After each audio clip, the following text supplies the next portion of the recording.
How are you, friends?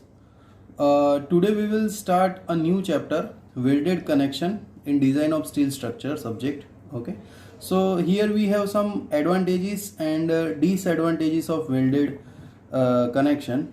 So first advantage is welded connection eliminate the need for making holes in member. Therefore, effective section of member is not reduced. उसका मतलब ये है कि जब हमें welded connection करना होता है तब जो हमारा सेक्शन है उसमें होल करना नहीं पड़ता, डायरेक्टली हम लोग एक प्लेट के साथ दूसरी प्लेट को कनेक्ट कर सकते हैं. Number 2, the structure has less weight as compared to bolted connection. हम अभी वेल्डेड कनेक्शन कर रहे हैं तो हमारे स्ट्रक्चर में होल नहीं करना पड़ेगा, बोल्ट नहीं लगाना पड़ेगा, तो अल्टीमेटली जो बोल्ट का वेट है वो हमारे स्ट्रक्चर में ऐड नहीं होगा, तो उसकी वजह से हमारा स्ट्रक्चर का जो वेट होगा वो कम रहेगा. Welding process is quick and save time of construction. Welding हम लोग बोल्टेड कनेक्शन के कंपैरिजन में बहुत ही जल्दी कर सकते हैं, उससे कंस्ट्रक्शन की स्पीड भी बढ़ती है. Welding structures are more rigid as compared to bolted connection. Noise production is very less.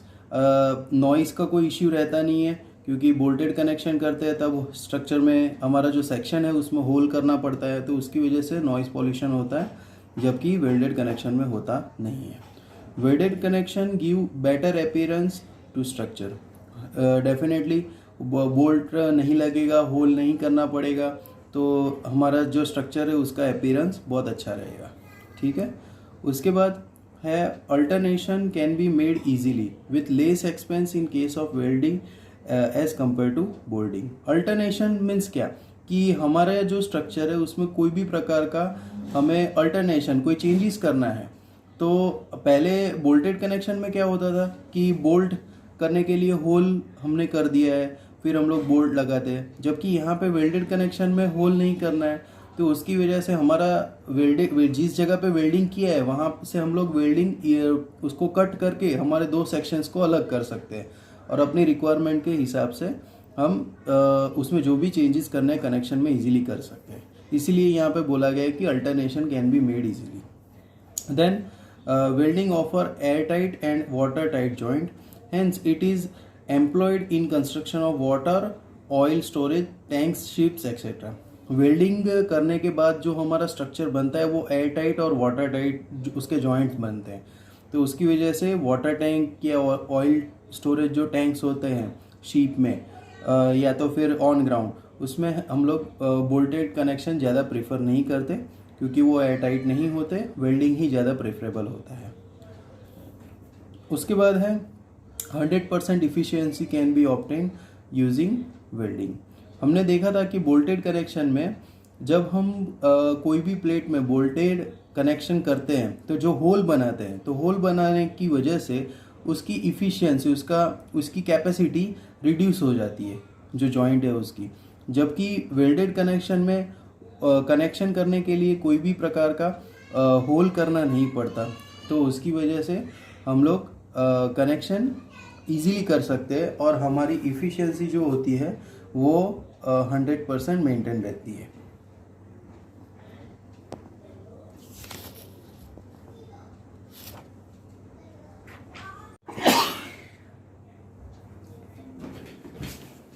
So now we have disadvantages of welded connection. First disadvantage is welding requires highly skilled person.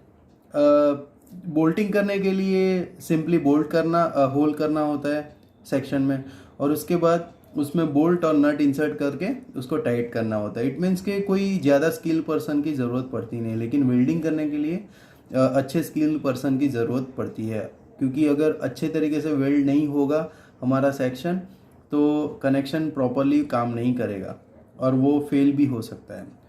दूसरा disadvantage है the inspection of welded joint is difficult and expensive.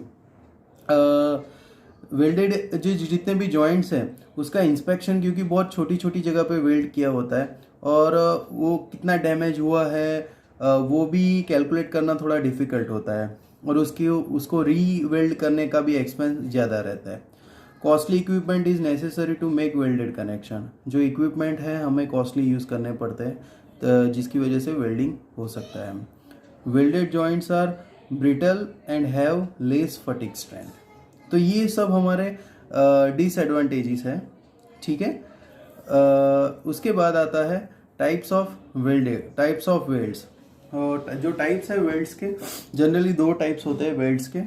पहला होता है groove weld, ठीक है। तो groove weld क्या होता है, उसको हम लोग बट वेल्ड भी कह सकते हैं। यहाँ पे जनरली जैसे हम लोग आगे देखते थे कि 2 प्लेट्स को एक ही लेवल पे अगर वेल्ड करना है, ठीक है, कुछ इस प्रकार से, तो बीच में जो जगह बचती है वहाँ पे हमें वेल्डिंग करना पड़ेगा, ठीक है। तो ये है हमारा प्लान और ये है हमारा सेक्शन। ये प्लान है और ये है हमारा साइड व्यू। तो यहाँ पे वेल्डिंग होगा ये जगह पे, यानी कि ये पूरा जो पोर्शन है यहाँ पे पूरा वेल्डिंग हो जाएगा। तो इस प्रकार से हमारा वेल्डिंग बनेगा और ये हमारा जॉइंट हो जाएगा ग्रूव या तो बट वेल्ड, ठीक है। इसके बाद आता है फिलेट वेल्ड। फिलेट वेल्ड में 2 प्लेट्स को अलग अलग प्लेन में कनेक्ट करना हो तब हमें फिलेट वेल्ड करना पड़ता है। इसको हम लोग लैप जॉइंट भी बोल सकते हैं। कुछ इस प्रकार से ये 2 प्लेट है, इसको अगर हमें जॉइंट करनी है तो एक वेल्डिंग यहाँ पे लगेगा और दूसरा ये जगह पे लगेगा। यानी कि ये जो सेक्शंस दिख रहे हैं, ये 2 प्लेट कनेक्ट करने के बाद ये एक जगह पे वेल्डिंग करना पड़ेगा कुछ इस प्रकार से, और उसके बाद इस प्रकार से यहाँ पे भी हमें वेल्डिंग करना पड़ेगा। तो ये जो वेल्ड है वो हमें अच्छी तरीके से दिखेगा। यहाँ पर मैं दिखा रहा हूँ, यहाँ ये प्लान व्यू है हमारा और ये है साइड व्यू, ठीक है। और यहाँ पे भी ये डॉटेड दिया है क्योंकि ये नीचे की साइड पे आता है, तो यहाँ पे भी आपका ये वेल्डिंग दिखेगा। तो इस प्रकार से हम लोग फिलेट वेल्ड कर सकते हैं, ठीक है। इसके बाद जो आता है वो है प्रॉपर्टीज़ ऑफ फिलेट वेल्ड, कि जो फिलेट वेल्ड किया हमने, ठीक है, उसकी प्रॉपर्टीज़ क्या है और कुछ ऐसी चीज़ें हैं जो हमें ध्यान रखनी है। अभी यहाँ पे हम लोग देख रहे हैं कि यहाँ पे 2 प्लेट्स है, ठीक है।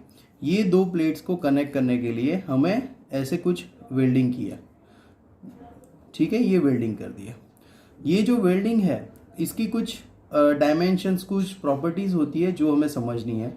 सपोज हम यहाँ पे एक ट्रायंगल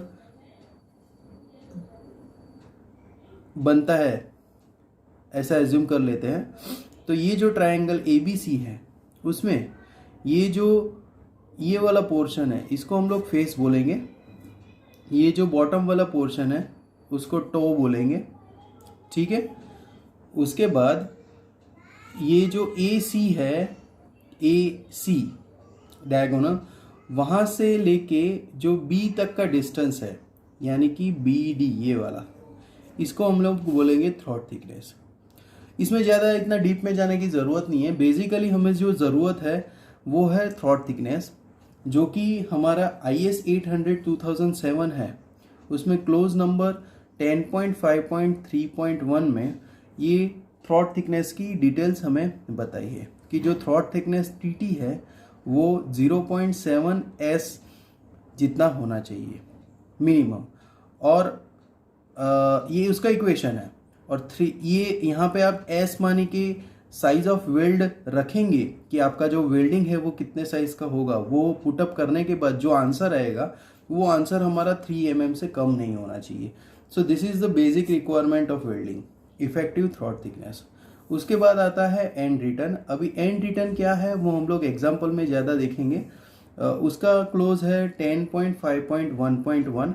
जो एंड रिटर्न है वो 2S से ज़्यादा होना चाहिए, ठीक है। उसको मैं छोटी सी यहाँ पे एक फिगर बना के आपको समझाना चाहता हूँ कि ये यहाँ पे 2 प्लेट्स है हमारे। ये ऊपर वाली एक प्लेट है, ये बड़ी वाली नीचे वाली प्लेट है। हमें यहाँ पे वेल्डिंग करना है, यहाँ पे जो मार्किंग ब्लैक पेन से किया है।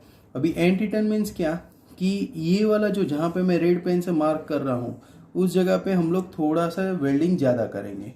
तो वो वेल्डिंग करने से हमें हमारे सेक्शन की स्टेबिलिटी मिलेगी, ठीक है। तो स्ट्रेंथ बढ़ जाएगी हमारे जॉइंट की। तो ये जो एक्स्ट्रा वेल्डिंग हमने किया है रेड पेन से, जो मैंने मार्क किया है, उसको हम लोग एंड रिटर्न बोलते हैं, और वो 2s से ज़्यादा नहीं होना चाहिए। इसमें s माने के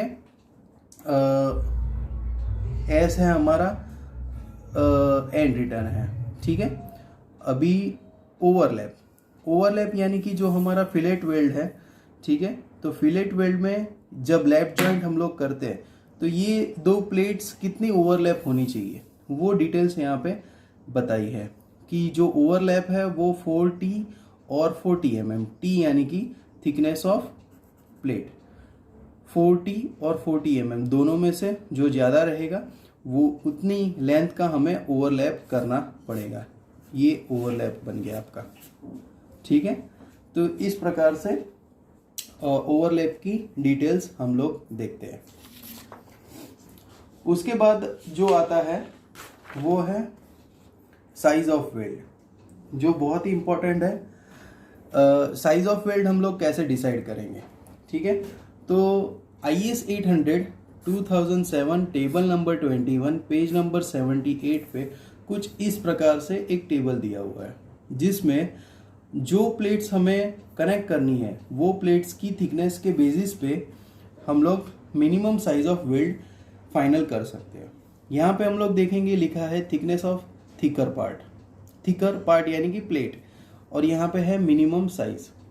जस्ट फॉर एग्जांपल 1 mm से लेके 10 mm तक की साइज की अगर आपके पास प्लेट है तो उसको कनेक्ट करने के लिए 3 mm का आपको वेल्डिंग करना पड़ेगा। सेम वे 10 to 20 के लिए 5 mm वेल्डिंग की ज़रूरत पड़ेगी, 20 to 32 के लिए 6 mm वेल्ड, और 32 to 50 है तो 8 mm फॉर फर्स्ट रन और 10 mm for minimum size of weld. यानी कि ये 8 mm फॉर फर्स्ट रन का मतलब क्या होता है कि जब आप वेल्डिंग करते हैं तो उसमें जो फर्स्ट वेल्ड करते हैं, आप फर्स्ट लाइन ऑफ वेल्ड करते हैं, पहले बार जो वेल्ड करते हैं वो 8 mm से करना है, और उसके ऊपर दूसरी बार जो फाइनल वेल्डिंग करते हैं वो 10 mm साइज का वेल्ड रहेगा आपका, ठीक है।